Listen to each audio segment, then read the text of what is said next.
Hey, Rebel Rouser. I'm Alan Voivod, and this is Star Wars 7 by 7 So, here's the deal. Finally, we get to hear from another publication that has sources at least familiar with Lucasfilm, possibly within Lucasfilm. It hasn't been really defined, but it's the Hollywood Reporter, and they are saying that no, development has not been put on hold. They are actually confirming the report by ABC News, and so that would be good because, of course, ABC News is owned by Disney, just like Lucasfilm, so you could be forgiven for taking the ABC News report with a grain of salt, perhaps, but now we have something a little more independent in the Hollywood Reporter saying that, yes, there is still work happening on it. It's just, hey, they've got to be a little bit more careful about what they do with these standalone movies. And one of the things that is mentioned in the article is the possibility that maybe things get scaled back a little bit. At least that's kind of the phrasing that was used in the article.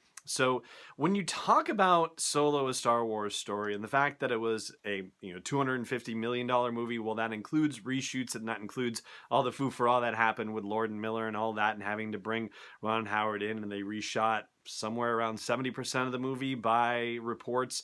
So that 250 million, that's not as big a number as it could have been, should have been, or anything like that. And so maybe we kind of need to give Solo and, by extension, Lucasfilm a little bit of a break in that regard. And so when you hear about them talking about scaling down movies, or the Hollywood Reporter saying that maybe the talk is about scaling back some of their ideas about the productions of these, well, that much I'm not necessarily as big a fan of. Exactly, because it seemed like they were kind of on the right track to begin with.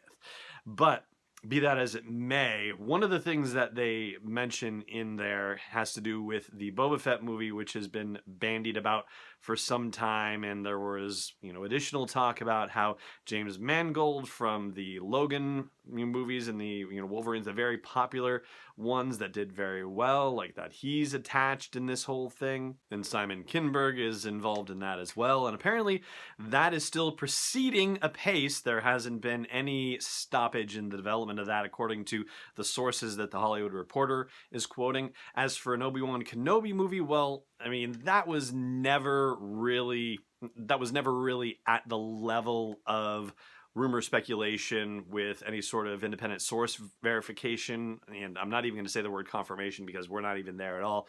But the level to which the Boba Fett project is rising, the Obi-Wan movie has never risen to that. And apparently the Hollywood Reporter folks talked to representatives for Stephen Daldry, who had been previously discussed as being linked to the project, and to his agents at CAA, and they're not commenting on it at all. So that could mean, hey, maybe something is working and they just don't want to say anything about it, or maybe there's just nothing to report at all and they just figure it's better not to say anything to begin with, because, hey, Lucasfilm likes to keep its cards close to the vest, and who could blame them, right? Especially in a situation like what's happening now.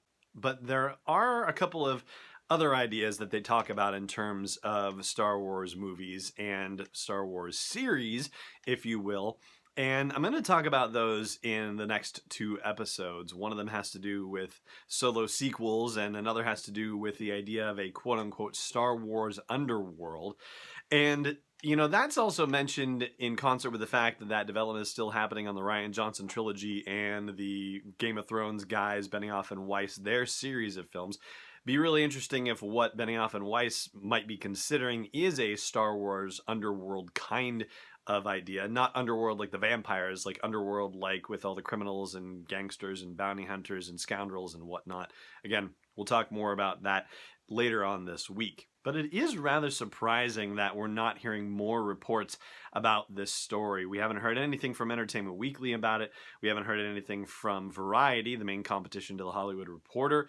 Nothing from, what was the other outlet that just flew into my head and went out? Oh, Nerdist, that would be it. Collider is still standing by their report, although I guess there was a note saying that the situation is somewhat fluid, perhaps, so take that for however you will.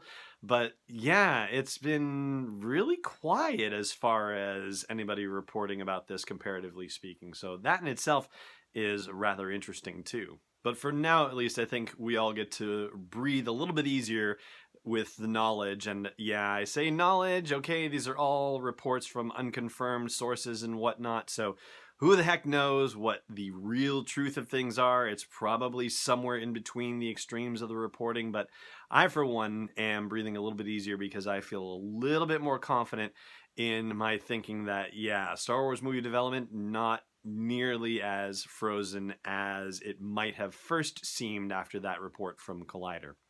And that is going to do it as far as we're going to take things for today's episode. Over on the audio version of the podcast, we will do Last Jedi Trivia, so stay tuned for that, or go check that out, I should say, at sw7x7.com/iTunes or wherever you like to listen to podcasts. But for now, it just remains for me to say thank you so much for watching, and may the Force be with you wherever in the world you may be.